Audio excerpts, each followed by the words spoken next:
Hello students, मैं मीनाक्षी शिक्षा the education channel में आपका स्वागत करती हूँ।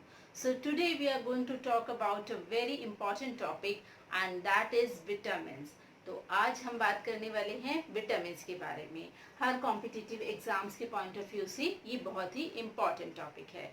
तो आइए देखते हैं कौन से क्वेश्चंस बनते हैं विटामिन से और क्या इम्पोर्टेंट है इस टॉपिक में। तो अगर हम सबसे पहले बात करें कि विटामिन किसे कहते हैं, तो विटामिन एक प्रकार के ऑर्गेनिक कंपाउंड्स होते हैं। ऑर्गेनिक कंपाउंड्स मीन्स जो विटामिन है एक प्रकार के कार्बनिक यौगिक होते हैं जिससे किसी भी प्रकार की ऊर्जा प्राप्त नहीं होती। Means they don't provide us any kind of energy और कैलोरी, बट क्या होता है ये हमें हमारे इम्यून सिस्टम को स्ट्रॉन्ग करते हैं। मीन्स हमें रोगों से लड़ने की शक्ति प्रदान करते हैं। तो हमने पढ़ा कि विटामिन जो हैं वो ऑर्गेनिक कंपाउंड्स होते हैं, कार्बनिक यौगिक होते हैं और हमें रोगों से लड़ने की शक्ति प्रदान करते हैं। ये किसी भी प्रकार की हमें ऊर्जा या कैलोरीज प्रदान नहीं करते। सेकेंड पॉइंट पे हम आते हैं, विटामिन शब्द का आविष्कार किसने किया। तो विटामिन शब्द का आविष्कार किया फंक ने 1911 में। 1911 में फंक ने विटामिन शब्द का खोज की।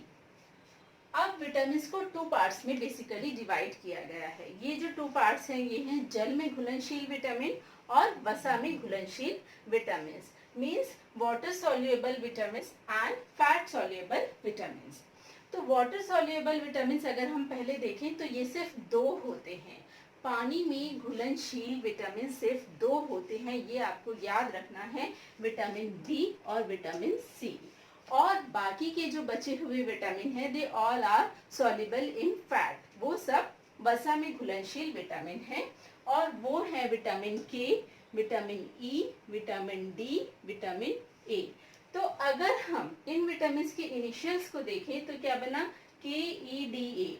और अगर हम इसे थोड़ा ट्रिकी वे में देखें तो क्या बना, कीड़ा। तो कीड़ा जो है वो फैट में सॉल्युबल है, वो पानी में नहीं घुलता, फैट में सॉल्युबल है। मीन्स वसा में जो घुलनशील विटामिन है वो है कीड़ा।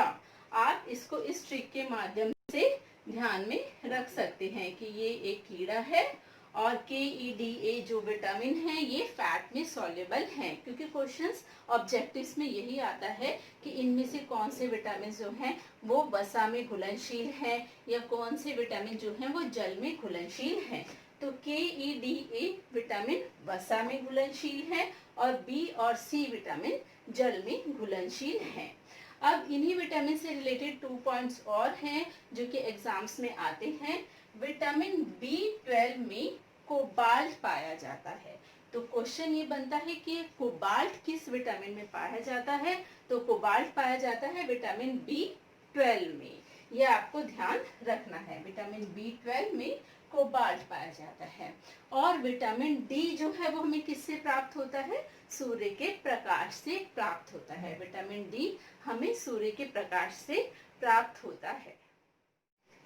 सो स्टूडेंट्स, अब हम बात करने वाले हैं विटामिन कौन कौन से होते हैं, उनके स्रोत क्या हैं, उनसे होने वाली, उनकी कमी से होने वाली बीमारियां कौन सी हैं, उनके खोजकर्ता कौन से हैं। तो आइए देखते हैं। तो हमारी जो टेबल है उसमें है विटामिन, उनके रासायनिक नाम, रोग बचने के उपाय और खोजकर्ता। तो जो इम्पोर्टेंट क्वेश्चन बनता है वो है विटामिन और उनके रासायनिक नाम। तो आइए एक बार देखते हैं। विटामिन ए का रासायनिक नाम है रेटिनॉल। Retinol, okay. तो रेटिनॉल का हमने क्या लिया, र। विटामिन बी का रासायनिक नाम है थायमीन, तो हमने इसका फर्स्ट इनिशियल लिया थ।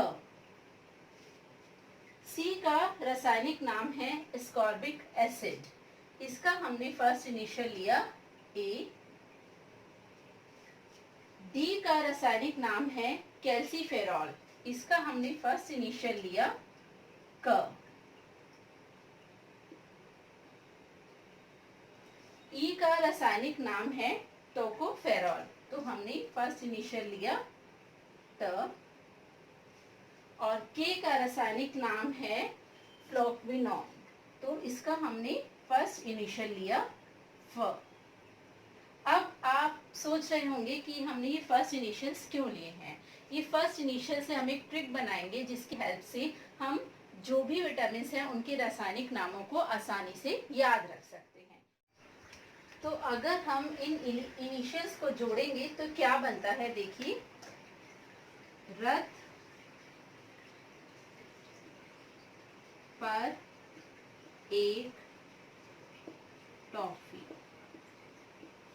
ये लाइन आपको याद रखनी है, इससे आप आसानी से विटामिन और उनके रासायनिक नामों को याद रख सकते हैं। यहाँ पर को आपको इग्नोर करना है। र से रेटिनॉल, थ से थायमीन, ए से एस्कॉर्बिक एसिड, क से कैल्सीफेरॉल, ट से टोकोफेरॉल और फ से फ्लोक्विनोन। ओके, फ्लोक्विनोन विटामिन के लिए है। तो रथ पर एक टॉफी, अगर आप ये ट्रिक याद रखेंगे तो आपको विटामिन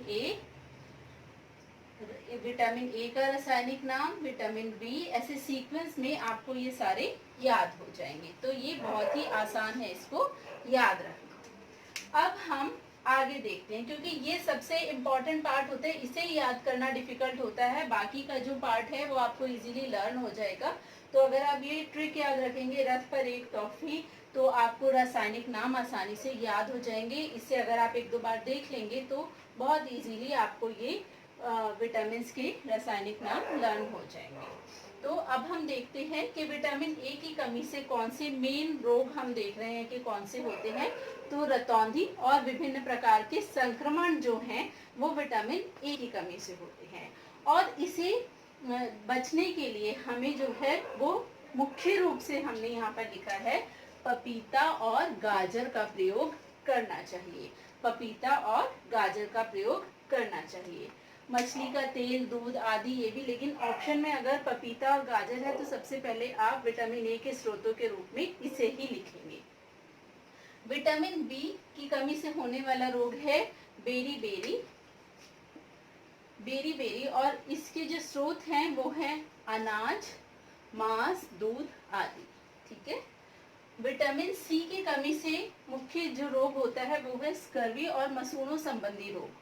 और इसके मुख्य स्रोत अगर हम देखें तो आंवला और संतरा। फर्स्ट नंबर पे आंवला, संतरा, नींबू, सिट्रस फ्रूट्स जितने भी होते हैं वो सब विटामिन सी के स्रोतों में आते हैं। लेकिन अगर आंवला उसमें दिया गया है ऑप्शन में तो फर्स्ट आप प्रायोरिटी आंवला ही लिखेंगे। विटामिन डी की अगर बात करें तो विटामिन डी की कमी से बच्चों में रिकेट्स और हड्डियों संबंधी रोग होते हैं। और इसका जो स्रोत है मुख्य रूप से वह है सूर्य का प्रकाश। इसके अलावा दूध, अंडे और कैल्शियम, जितने भी कैल्शियम से रिलेटेड कैल्शियम वाली चीजें हैं वो आप बच्चों को इसमें दे सकते हैं। विटामिन ई के स्रोत, अगर हम विटामिन ई की कमी से होने वाले रोगों की बात करें तो इसमें पुरुषों में नपुंसकता, स्त्रियों में बांझपन का रोग होता है। तो ये दो रोग हैं जो विटामिन ई की कमी से होते हैं। और इसे दूर करने के लिए हरी पत्तेदार सब्जियां, दूध आदि का प्रयोग किया जाना चाहिए। विटामिन के की बात करें तो रक्त का स्राव निरंतर होते रहना, चोट लगने पर निरंतर रक्त का स्राव होते रहना, ये बहुत, विटामिन के वाला क्वेश्चन तो ऑलमोस्ट एग्जाम्स में आता ही है कि विटामिन के की कमी के कारण कौन सा रोग होता है या रक्त का थक्का किस विटामिन के कारण जमता है, तो वो विटामिन के कारण होता है। और अगर रक्त चोट लगने पर बहता जाता है तो दैट मीन्स विटामिन के की कमी है। इसके लिए हरी पत्तेदार सब्जियां इसके स्रोतों के रूप में टमाटर और फल इत्यादि का प्रयोग किया जाना चाहिए। तो हमने देखा विटामिन, उनके रासायनिक नाम, रोग और बचने के उपाय, ये हमने अच्छे से कर लिया। अब जो है वो है खोजकर्ता की बारी। अब खोजकर्ता को याद रखने में भी थोड़ा सा कंफ्यूजन रहता है। तो वैसे तो ये 4 ही विटामिन के बारे में दिया गया है, विटामिन ई और विटामिन के के अगर पूछा जाता है तो इसमें फंक को ही बताया जाता है कि विटामिन की खोज इन्होंने की। लेकिन अगर विटामिन ए की बात करें तो मैकुलन ने विटामिन ए की खोज की और मैकुलन ने ही विटामिन बी की खोज की। तो इसे हम m² करके लर्न कर सकते हैं। विटामिन ए और विटामिन बी की खोज मैकुलन ने की। तो जब ऑप्शन में मैकुलन लिखा होगा तो m² से आपको इजीली याद आ जाएगा। और विटामिन सी और विटामिन डी की बात करें तो होलकट ने जो है विटामिन सी की खोज की थी। अब होलकट और विटामिन डी की खोज किसने की? हॉपकिन ने की। तो अब होलकट को आप कैसे याद करेंगे? सी की फॉर्मेशन से। ट की फॉर्मेशन और सी की फॉर्मेशन सेम है, तो आप इसे थोड़ा सा माइंड में रखेंगे कि होलकट ने विटामिन सी की खोज की और विटामिन डी की खोज की हॉपकिन ने। जो नेक्स्ट ऑप्शन बची है वो हॉपकिन है और विटामिन डी की खोज की हॉपकिन ने। तो स्टूडेंट्स, आशा करती हूँ आपको ये विटामिन से रिलेटेड वीडियो पसंद आया होगा, क्योंकि इसमें हमने सारे इंपॉर्टेंट पार्ट्स जो हैं वो विटामिन से रिलेटेड क्वेश्चंस वाले कवर कर लिए हैं। तो अगर आपको ये वीडियो पसंद आया तो इसे लाइक शेयर करें और चैनल को सब्सक्राइब करें। Thank you so much student.